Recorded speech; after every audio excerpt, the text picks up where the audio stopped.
Hi, my name is Nik Muhammad Hafiz. I'm currently working as Team Lead Seller Growth at Maybank under Sama-Sama Local. Okay, I also have an interesting passion which is actually urban prepping. So, join me on Level to learn more about my journey in prepping urban disasters, and we will cover what is urban preppers. We will show you and explain how to prepare your great home bag and also first aid kit. Let's begin. If I can live anywhere in the world, and why? Definitely I'll choose Malaysia, like legit, alright? Because I'm patriotic and I cannot live outside without the Malaysian food and the Malaysian weather. Yes, I know that we have 4 seasons. Hujan panas, you know, that's it, that is our season in Malaysia. But really, I mean, I traveled up to Europe and stuff like that. I've stayed there for a couple of weeks. But nothing beats Malaysia's weather, nothing beats Malaysian food. And the people, like legit, they are the best, okay? Okay, so my favorite quote is definitely walk the talk. You know, nowadays there's a lot of people who shout this, a lot of things on social media, but at the end of the day, they don't do it. You know, they tend to be hypocrites and then they just forget about everything they said. So my favorite quote ever since is number 1 is walk the talk. And number 2, love people for who they are, not what they are. Okay, so this is the funny part. So who someone that I've learned from, I would say definitely my mom actually. So if I remember back then, because my dad is from Kelantan, so we are from PJ, so every time that we need to travel back to Kelantan, right, in Kota Baru, definitely it's about 8 hours drive, 10 hours drive. My mom will have every single thing in her Doraemon bag, like legit, all the wet towels. Last time we don't have wet wipes, you know, but we have wet towels, we have snacks, we have everything, you just name it. We have every single thing. We don't even have Pampers back then in the 80s, right? So my mom used the normal, what do you call this, lampin, napkin, right? So yeah, so my mom has prepped every single thing. So I've learned a lot from her in order on how to be prepared for in case of things like this happen. And then when I apply it in my life, hey, it actually works. Okay, so my favorite pastime. I have 3 kids at home.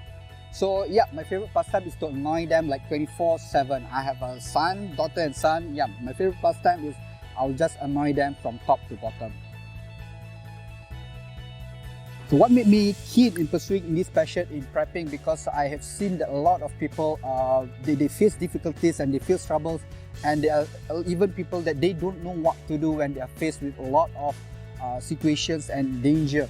So I took up, because we are all living in urban areas nowadays, and there's a lot of urban disasters or urban danger or anything.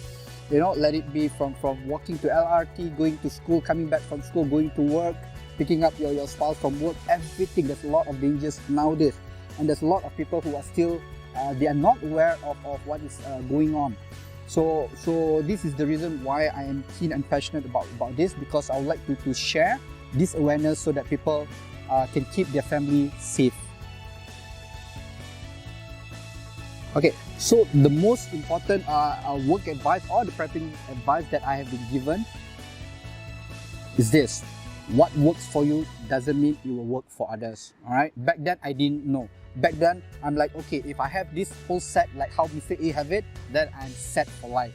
But no, the more you do prepping, the more you know about what you want, the more you know, and the more you do your own planning, then you know that whatever that Mr. A have doesn't mean that you should have it as well.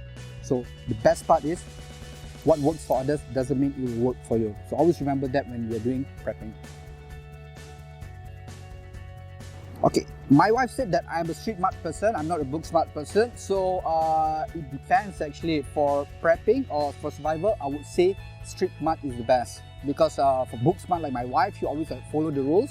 To get from point A to point B, yes, but sometimes you can always go around and bend some rules and everything in order to get point B. So in survival, I think being street smart is important than the book smart. Okay, so are Malaysians prepared for the upcoming flooding? This is it's very hard for me to share this, but I would say that a lot of our government agency nowadays that they've been doing a lot of preparations to face this upcoming. Like yesterday, our ATM, our armies have shown that they have certain amounts of assets that have been prepared, and also let's say I've seen that DBKL as well have placed few huts around all the hotspots areas, and at the end, like in the evening, they'll place about 4 or 5 DBKL personnel just to stand by there. And I see a lot of other agencies, government, that they've been shouting up to the society to be prepared and everything. So I think the preparation from the year before is much more better than last year.